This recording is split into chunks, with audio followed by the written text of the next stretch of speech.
I always thought loyalty was a shield. That night, I learned it was just paper. For 12 years, I lived a life built on trust or the illusion of it. Victoria was everything to me. We had 2 children, a respectable home in a quiet part of New England, and a routine that looked picture perfect from the outside. I believed in her, in us, even in the silence. But silence has a sound, and over time I learned to hear it. It started with the little things. Work trips that felt too frequent, nights where her phone would light up past midnight, birth control pills still tucked away in the bathroom cabinet long after I'd had a vasectomy. When I asked, she smiled and said it was to regulate her cycle. I didn't question further, maybe because I didn't want to know. Until I did. The night I met with Camille Reyes, the private investigator, the air felt heavier. Her office was small, almost too clean, like a courtroom where truths couldn't hide. Camille slid an envelope across the desk without a word. It thudded lightly, but to me, it roared. Inside were photos, logs, transcripts, and one name that turned my stomach, Ryan Whitmore, her former boss, a man I'd shaken hands with twice. A man whose cologne sometimes lingered faintly on her clothes when she returned from conferences. Camille sat back, watching me scan the pages. "The affair's been going on for at least a decade," she said. "Likely 12 years. Started shortly after your daughter, Emily, was born." My throat tightened. I looked up. "Does he know about me?" Camille shrugged. "From what we gathered, he never cared. He wasn't after her heart, just the thrill." She paused. "There's one more thing, Ethan. Have you ever done a paternity test?" Silence. The kind that sears. My hands trembled as I closed the envelope. The thought hadn't occurred to me, not really. But once it entered, it refused to leave. I thought about Jack and Emily. Their eyes. Their voices. How Jack hugged me after his first baseball game. How Emily called me her hero. Were they even mine? Camille reached into her drawer and handed me a test kit. "It's better to know."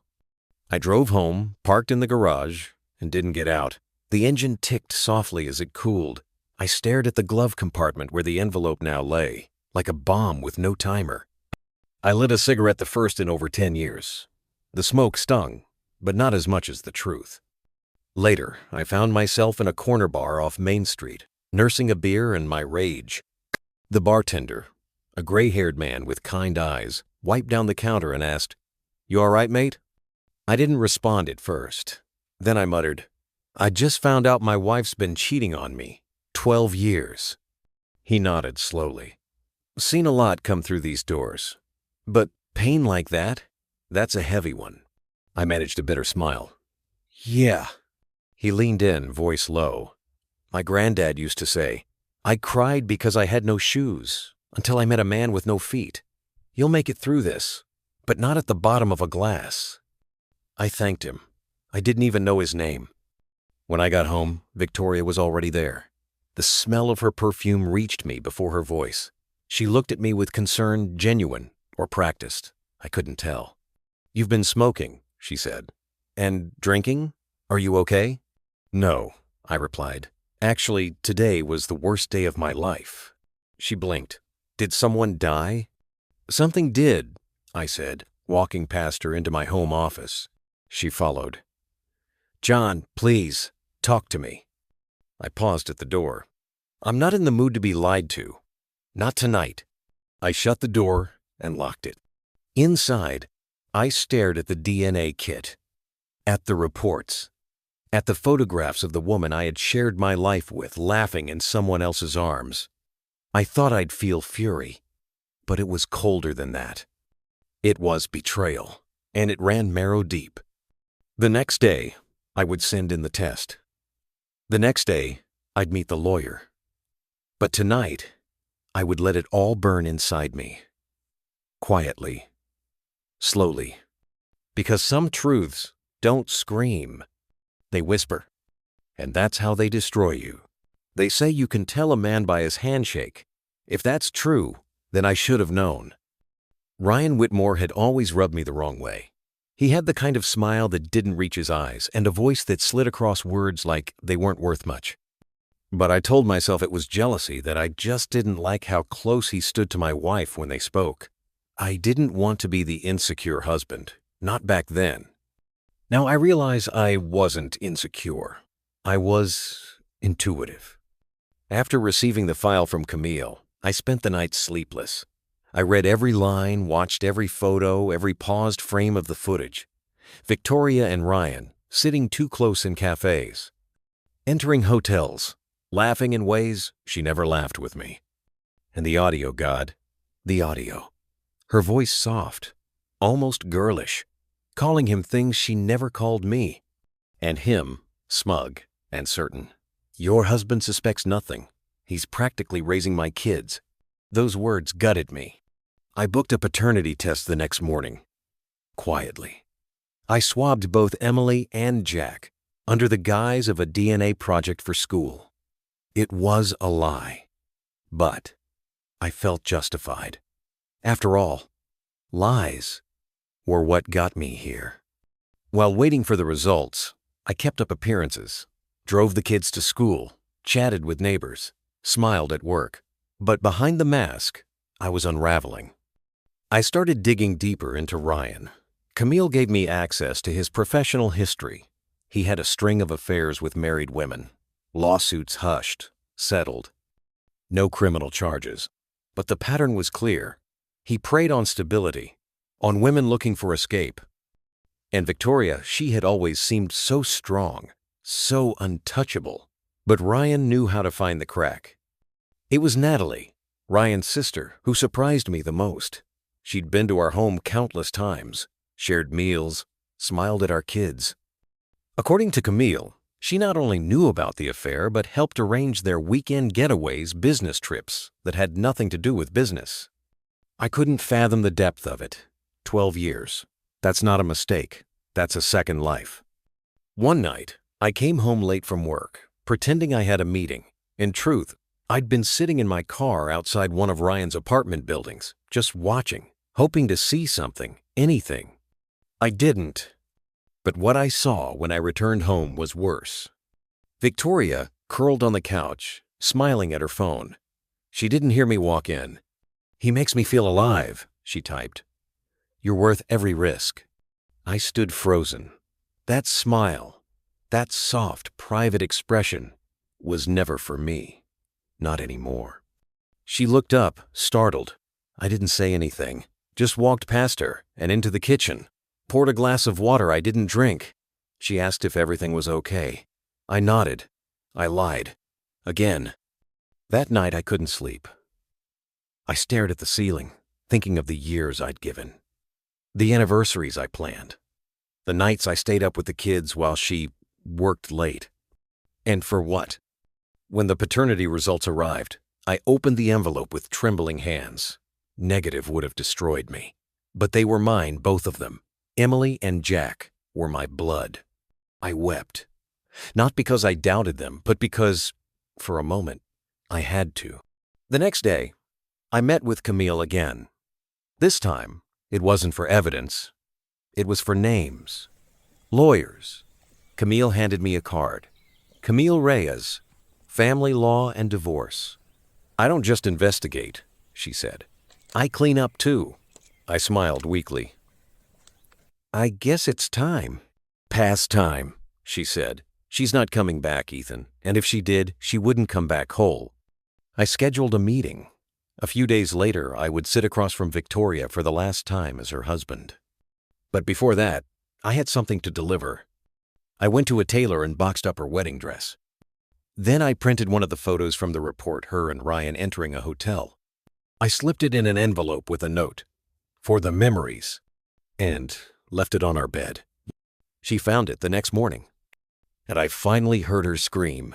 Time has a way of rewriting memories, and when trust is shattered, every moment becomes a clue you should have seen. After Victoria found the envelope and the photo, there was silence. Not the tense kind filled with arguments or raised voices. This was colder, an emptiness that wrapped around the house like fog. She didn't confront me. She didn't apologize. Instead, She moved through the house like a ghost, making coffee, folding laundry, tucking Emily into bed, but never once looking me in the eye. I took her silence as admission. I didn't need her confession. I had proof.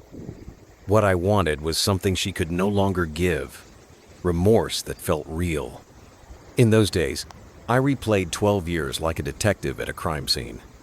How had I missed it? There were the work trips that always fell on holidays, the birthdays she conveniently forgot to request off, the long showers before bed, the new lingerie she claimed were gifts from friends. Then there were the things she stopped doing. She stopped laughing at my jokes, stopped holding my hand in public, stopped kissing me goodnight.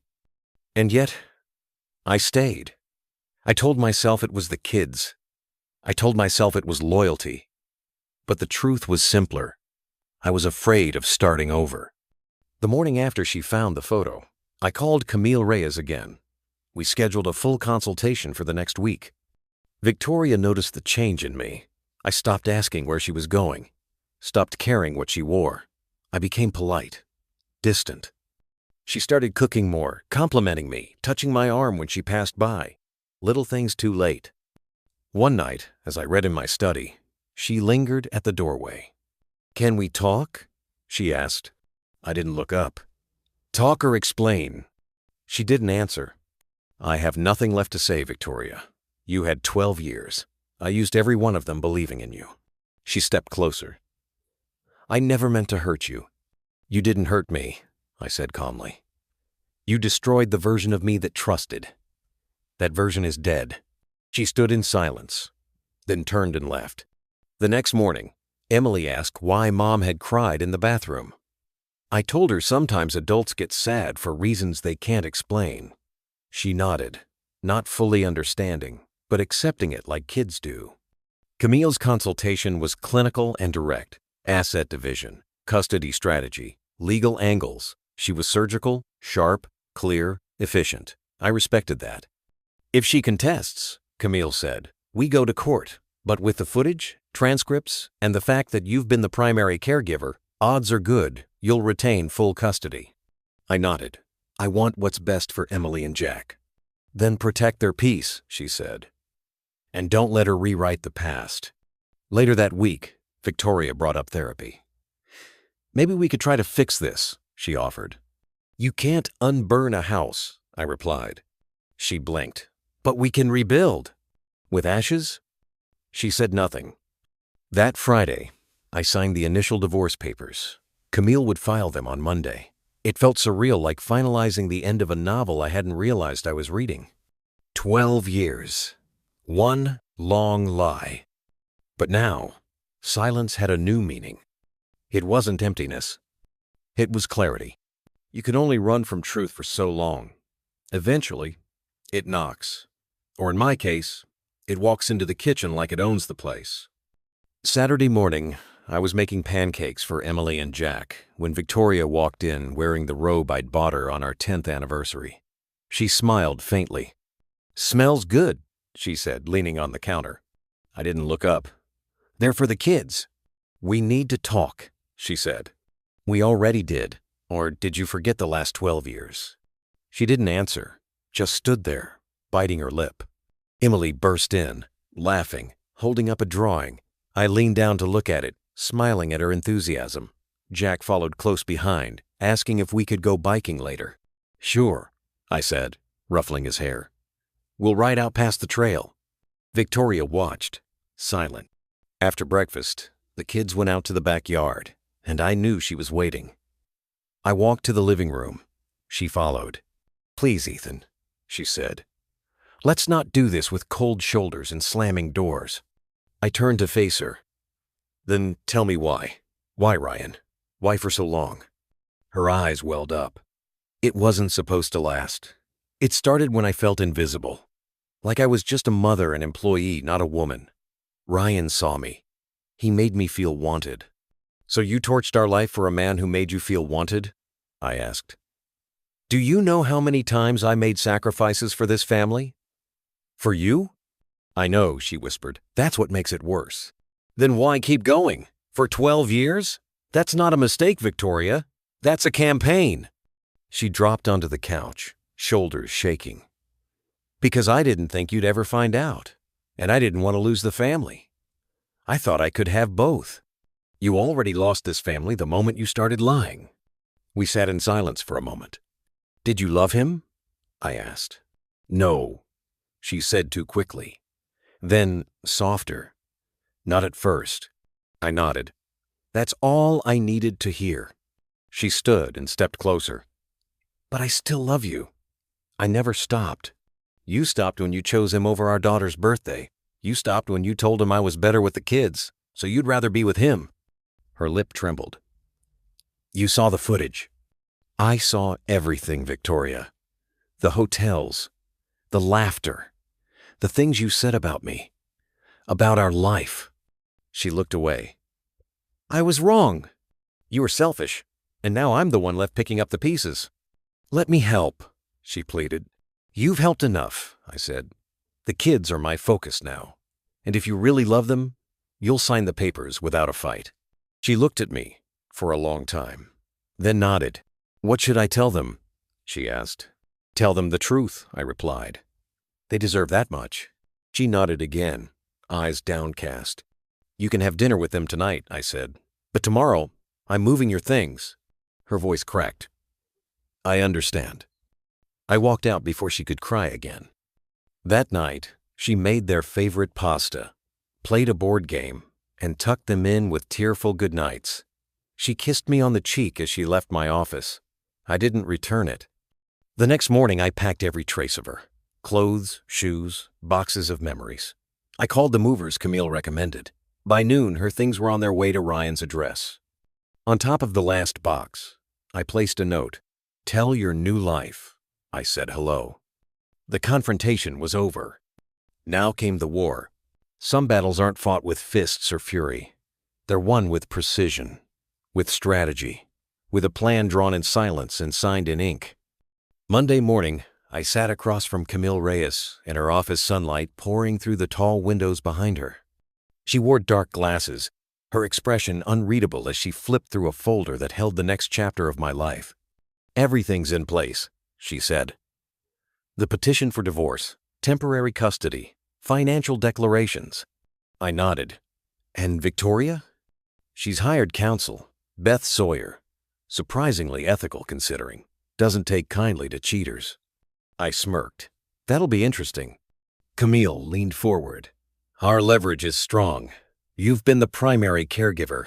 You have visual and audio evidence. Her own words confirm her lack of involvement. She opened a file. Also, she received a sizable payout from the company's sale. Between that and her current assets, we can block any request for alimony. Good, I said. What about the kids? We push for full custody, shared decision-making, but primary residence with you. You've been the stable presence. Her absence during birthdays and school events helps our case. I exhaled slowly. And the house? If custody goes your way, you keep it. We'll request she pay half the mortgage until the sale, or until Jack turns 18, whichever comes first. What if she fights it? Camille didn't blink. Then we escalate. We subpoena Ryan Whitmore. If needed, we call Natalie. Bring in character witnesses. Can I sue Ryan directly? She sighed. Not in this state. No alienation of affection. But there's always intentional infliction of emotional distress. It's thin, but with the right jury, it could sting. Then we do it. Both of them, Ryan and Natalie. Natalie? Camille raised a brow. She enabled all of it. Lied to me for years. Saturday at my table, watched my kids grow, all while covering for them. Camille nodded. We'll file against both. Monday for Natalie. Saturday night for Victoria and Ryan. Saturday night? She'll be with him. Impact is greater, and emotional leverage matters. Do it. Camille paused. Ethan, be sure. Once this begins, there's no unringing the bell. I've never been more certain. We finalized paperwork.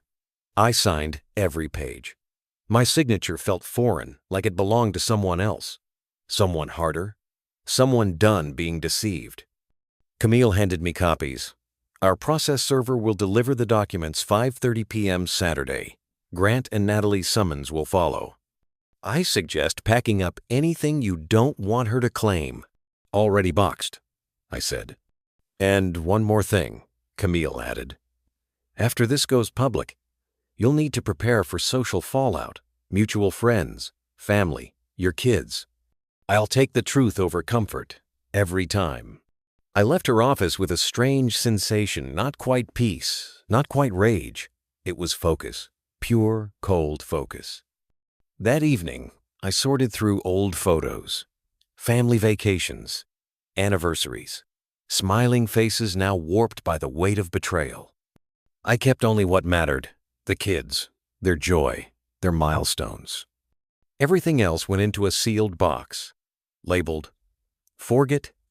Saturday arrived quickly. I dressed plainly, jeans, sweater. I grilled burgers for Emily and Jack, played board games, laughed even. 5:30 came and went, quietly. Then, a buzz on my phone. Text from Camille. Delivered. She's been served. Another text. Ryan, too. Both confirmed.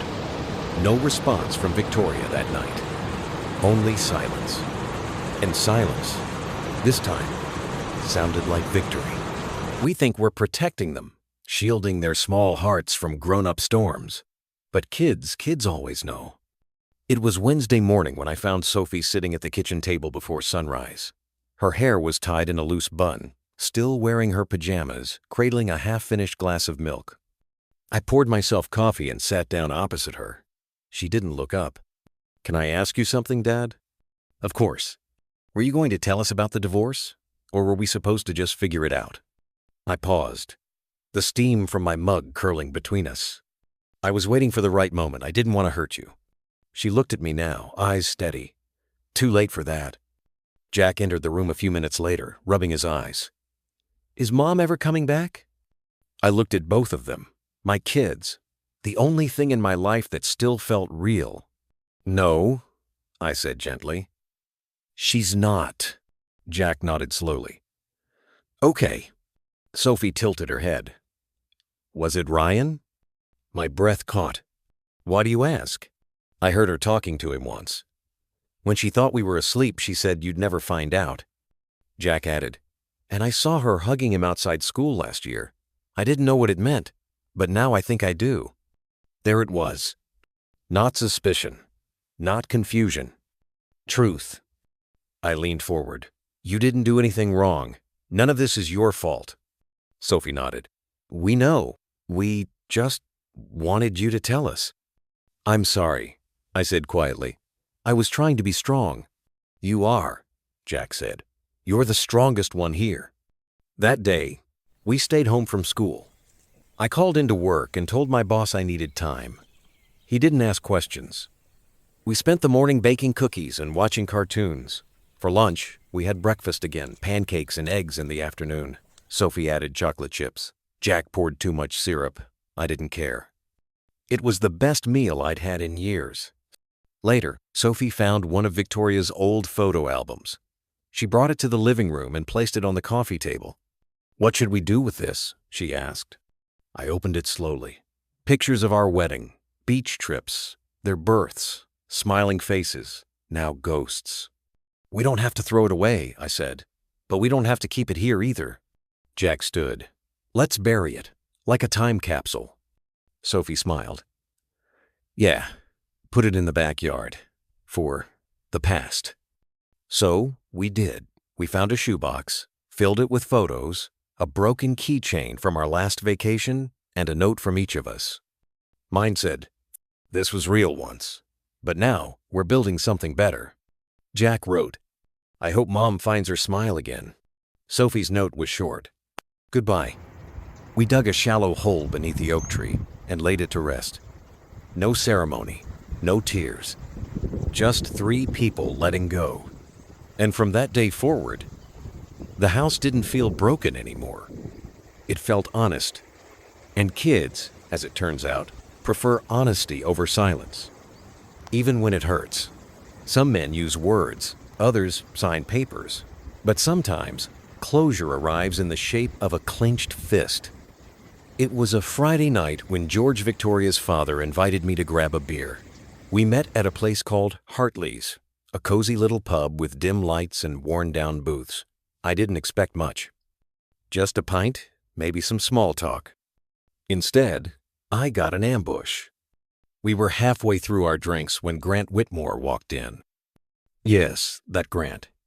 Ryan's older brother, taller, meaner. Always the shadow in the back of every bad story I'd heard about the Whitmores. He locked eyes with me instantly. George stiffened. Ignore him. But Grant didn't let us. He stomped straight toward our booth, the entire bar falling silent behind him. His jaw was already clenched, his breath sharp. You think you're clever, huh? He snarled. Suing my family, humiliating my brother, my sister. I stayed seated.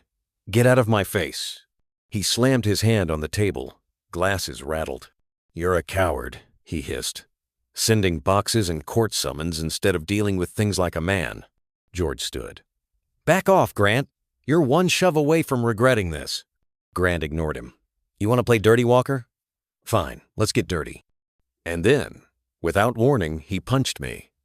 Hard. My head snapped sideways. Blood rushed into my mouth. People gasped. Chairs scraped. But I didn't fall. I stood up. And I hit him back. Not once. Not in rage. But 3 times. Methodical. Clean. Years of betrayal. Humiliation. Sleepless nights, all focused into one controlled burst. He dropped. Bouncers pulled me away. George held me back. Grant groaned on the floor. One eye, already swelling shut. Police arrived minutes later. Witnesses spoke. Cameras played back everything. I told the truth. He hit first. They nodded. We know. It's on tape. I was taken to the hospital for evaluation. Nothing broken. A bruised lip. Swollen knuckles. George sat beside me. You've got guts, son. But that could have gone a lot worse. I didn't start it. No, he agreed. But you ended something. When I got home later that night, Sophie met me at the door. Dad, your face... I'm okay, I said, forcing a smile. Just closed a chapter. Jack peeked out from behind her. Did you win? I laughed. Let's just say, I didn't lose. Later, I stood in the mirror, inspecting the bruise on my jaw. It didn't look heroic. It looked human. And somehow, that felt right. I hadn't wanted violence. But some truths need to be defended.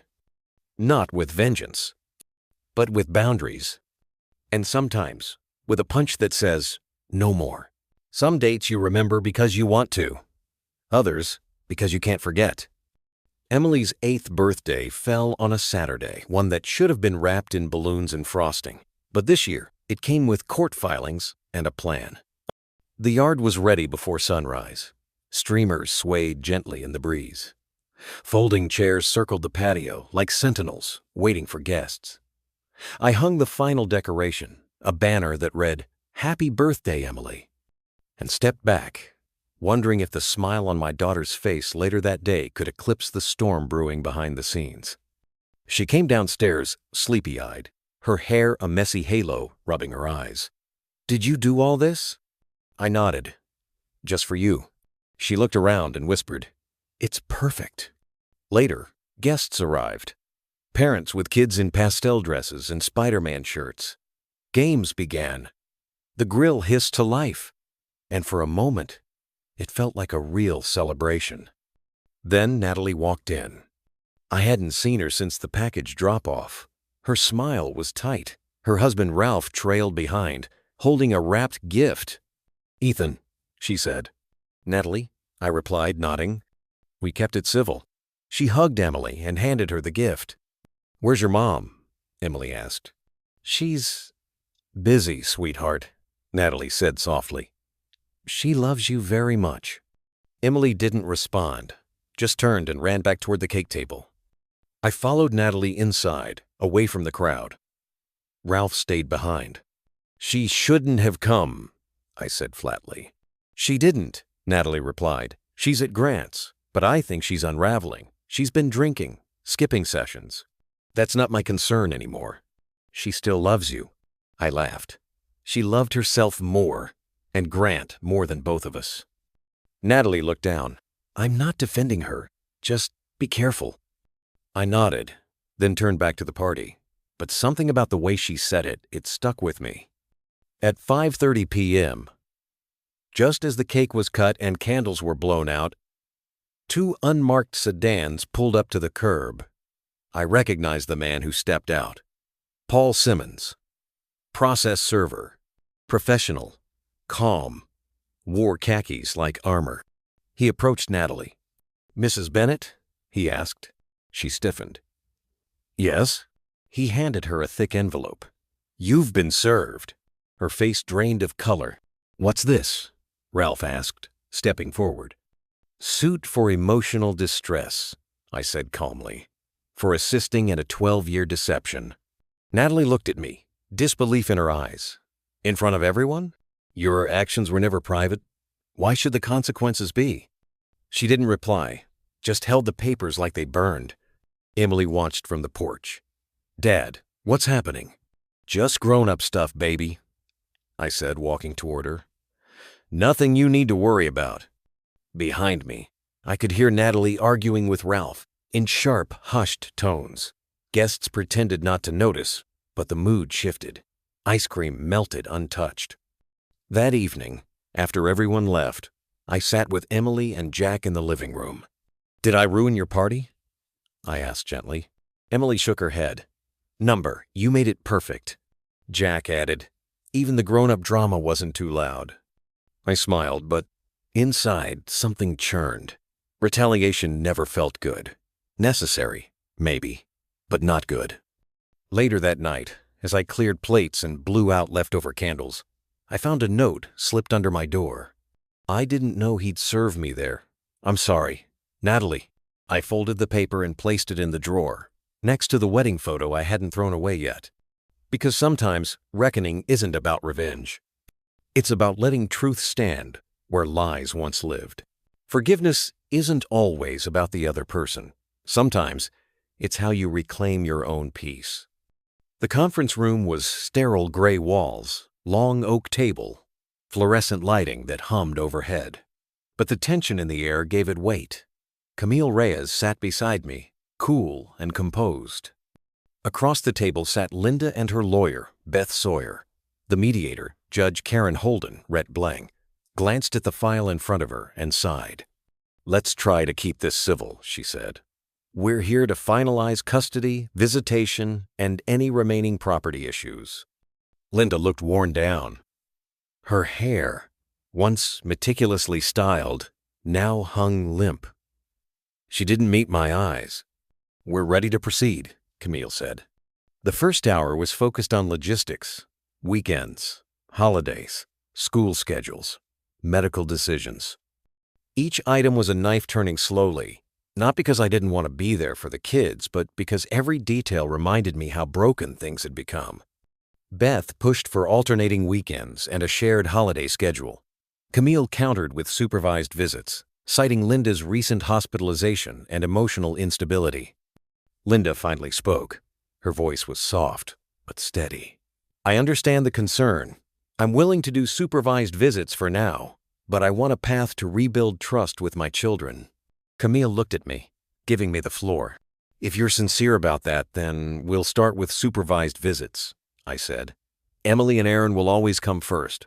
If they're uncomfortable, we pause. Linda nodded, blinking away tears. Fair.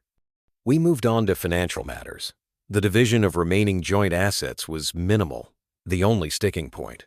Linda wanted access to some of the family photos stored on the home server. I agreed, on the condition Camille would copy the files and vet them. Then came the question I didn't expect. Do you still want to pursue the emotional distress suit against Grant Jacobs and Natalie Jacobs? Judge Holden asked. All eyes turned to me. I took a breath. Yes. The damage they caused wasn't just emotional, it was long-term, financial, relational, and it was willful. Linda looked down, ashamed. Understood, the judge said, making a note. The session paused for lunch. I stepped outside, the cold air biting but refreshing. Camille joined me with 2 coffees. "You're doing well," she said. "You kept control. You set boundaries. That's powerful." "It doesn't feel powerful. It feels hollow." She studied me. "It's because you're still healing. Closure doesn't mean you stop hurting. It means the pain stops controlling you." Back inside, we finalized the agreement. No more fighting, no more guesswork. The terms were clear. Supervised visits, 70/30th custody in my favor, no alimony, financial accounts split evenly. As we stood to leave, Linda approached me slowly.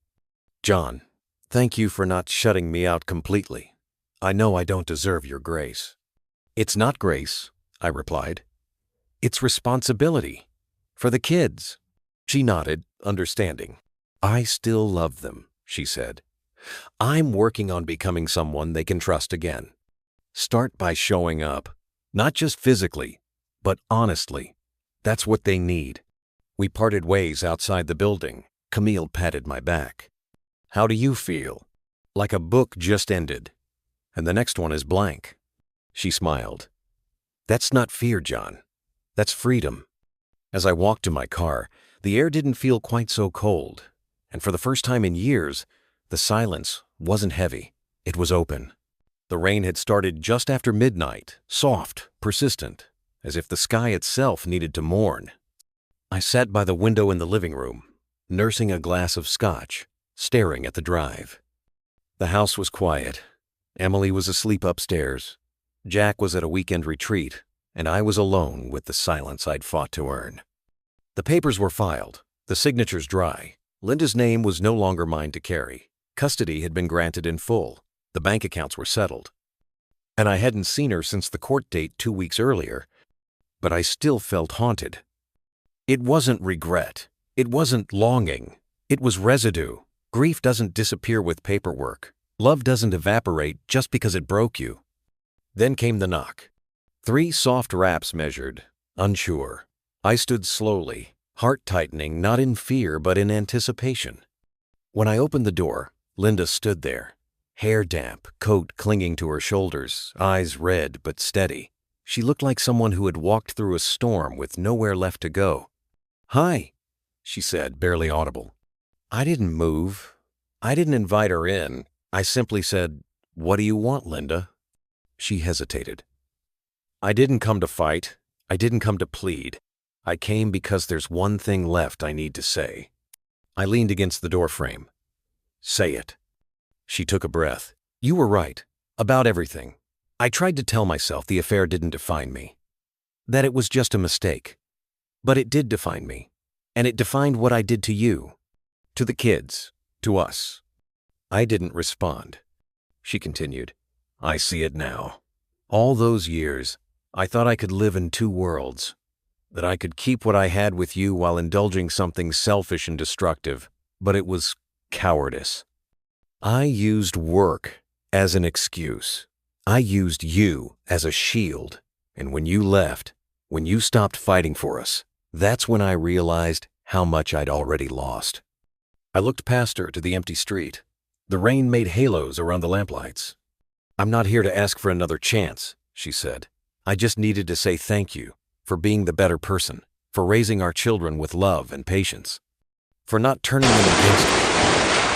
I know what I did, and I know I'll spend the rest of my life trying to repair what can still be saved." The words hung in my head, solid, final. She turned to go. "Linda." She paused, looked back. "Get help. Stay in it. For the kids. And for yourself." She nodded, a small, broken smile. Then she walked down the steps, disappeared into the rain. I closed the door and locked it not out of anger, but out of resolution. Later that night, I pulled out the cruise itinerary Nikki had sent. British Columbia in the spring. Mountain trails, cedar cabins, quiet lakes. Peace. There would be no more unexpected knocks. Only invitations I chose to open. The silence in the house wasn't heavy anymore. It was mine. The weeks after the mediation moved quickly. Legal filings, asset transfers, therapy sessions for the kids. Each day felt like a box being checked on a long list of emotional and logistical debts. By the first week of June, the divorce was finalized. Camille called me at 9:17 a.m. sharp. "It's done, John. You're officially divorced." The words didn't sting. They didn't soothe either. They just landed flat, certain, final. "Thanks, Camille. How do you feel?" "Like I walked out of a house that had been burning for 12 years. She chuckled. "Then, it's time to rebuild." That weekend, I took Sophie and Aaron hiking at Red Hawk Bluffs. We climbed trails with steep overlooks, the kids racing ahead and shouting back at me. There were moments of laughter that didn't feel forced. Moments of silence that didn't ache. Near the summit, Sophie stopped beside me. "Dad, are you happy now?" I didn't answer right away. I looked over the valley below Green, sprawling, endless. "Not yet," I said honestly, "but I'm getting there." She nodded and ran off to catch her brother. A few days later, Nikki called. "So, are you still up for that trip to Canada?" "More than ever. I booked the dates the 9th of July through the 21st. Think the kids will enjoy kayaking and campfires? They'll love it." There was a pause. "And what about you? Will you let yourself enjoy it too?" I smiled. "That's the plan." We hung up, and I booked our flights that evening. 3 round-trip tickets to British Columbia. I told the kids the next morning. Sophie shrieked. Aaron grinned and high-fived me. For the first time in months, breakfast was a moment of shared joy, not quiet endurance. Linda's parents visited often. George helped Aaron fix the fence. Rhonda brought over homemade pie. They never asked to speak about Linda unless I brought her up first. They told me she was stable, but quiet. Still in care. Still withdrawn. I hadn't seen her in person since the hospital. Until the day before our trip. I was mowing the lawn when Rhonda's car pulled up. She stepped out with a hesitant wave, and from the passenger side, Linda emerged. She looked thinner, paler, but there was something different in her eyes. Not hope, not regret, just peace. I shut off the mower and wiped sweat from my brow. "Hi, John," she said. "Linda." She looked at the yard, then at the house. "Still looks like home," she said softly. "It is home. For me and the kids." She nodded. "I know. May I speak to them?" I hesitated, then nodded. "They're inside. I'll call them." Sophie and Aaron came out cautiously. She knelt, arms open. Sophie walked into her embrace. Aaron stayed back, arms crossed. "I'm sorry for everything," Linda whispered. "I miss you both every day." Sophie clung to her for a moment longer. Aaron finally walked over and gave her a half hug. "We're going to Canada tomorrow," he said. "That sounds wonderful." "Yeah, it will be," he replied. She looked at me. "You did good, John. Raising them, keeping them safe. Thank you." I gave a small nod. "Goodbye, Linda." She nodded. "Goodbye, and be happy, truly." Rhonda led her back to the car. The next day, we flew out. British Columbia was breathtaking. Nikki's cabin stood on a ridge above a lake, surrounded by pines and wildflowers. The kids adored her. Sophie braided her hair by the fire. Aaron asked her to teach him how to fish. One evening, I stood at the edge of the dock, watching the stars. Nikki joined me, sliding her hand into mine. "You okay?" "I am," I said, and I meant it. Letting go isn't about forgetting. It's about giving yourself permission to live again. And under that Canadian sky, with the people I loved most, I finally did. The plane landed with a soft bump on the tarmac at Williams Lake Airport, a modest regional hub nestled in the heart of British Columbia. As I looked out the small oval window, the wilderness stretched out like a green ocean towering pines, distant mountains capped in snow, and a sky so blue it felt surreal. Emily squeezed my hand. "Is that where Nikki lives?" "Just a bit further north," I said, smiling. "But this is the last airport before we drive." Aaron leaned across the aisle, earbuds dangling. "We're really off the grid now, huh?" "That's kind of the point," I replied. After everything, courtrooms, emotional minefields, the chaos of betrayal, I'd wanted something quieter. Nikki had described Red Hawk Bluffs as peaceful, remote, and breathtaking. I didn't know if we'd stay long, but I needed to breathe, and so did the kids. The rental SUV was waiting as promised. Within an hour, we were winding through dense forests and open valleys, past rivers that shimmered in the summer light. Nikki had given precise directions: 3 lefts after the Elkview Bridge, a small gravel road behind a red barn, then 6 kilometers of woods before her mailbox. As the trees thickened, a quiet settled over us. No cell signal, no noise, just the hum of tires on gravel and the occasional raven overhead. When we pulled into her driveway, Nikki was already waiting on the porch. She wore a flannel shirt, hiking boots, and a grin that said everything would be okay. Sophie leapt from the back seat and beat us to the steps. Nikki knelt to hug her before turning to Aaron and me. Her eyes met mine with something between joy and relief. "Welcome to the edge of the world," she said. "Looks like heaven," I replied. Her house was exactly how she'd described. A 2-story log cabin built by hand, with wide eaves, a stone chimney, and windows that framed the forest like a living painting. Inside, it smelled of pine, coffee, and something sweet baking in the oven. The kids explored with wide-eyed curiosity. Sophie discovered the loft bedroom and claimed it immediately.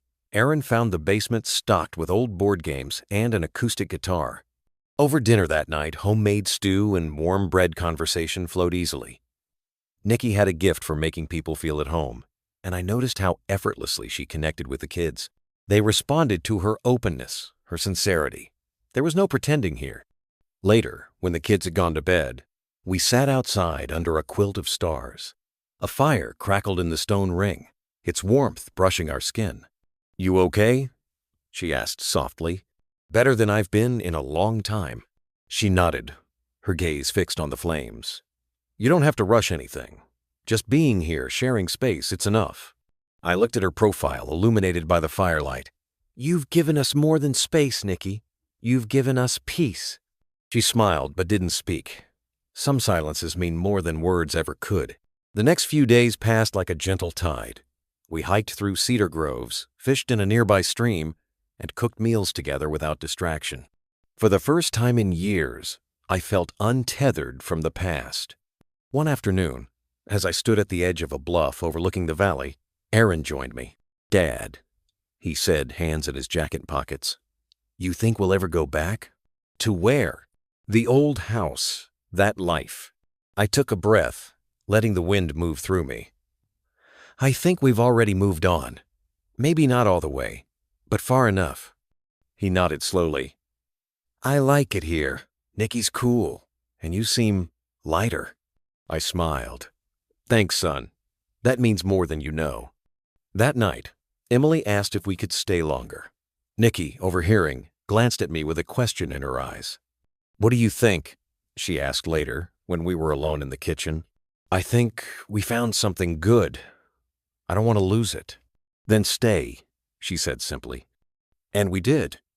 By the time school started again, we'd enrolled the kids locally. I worked remotely for the firm, scaling back hours to make room for life. Sophie joined the community theater. Aaron joined a hiking club.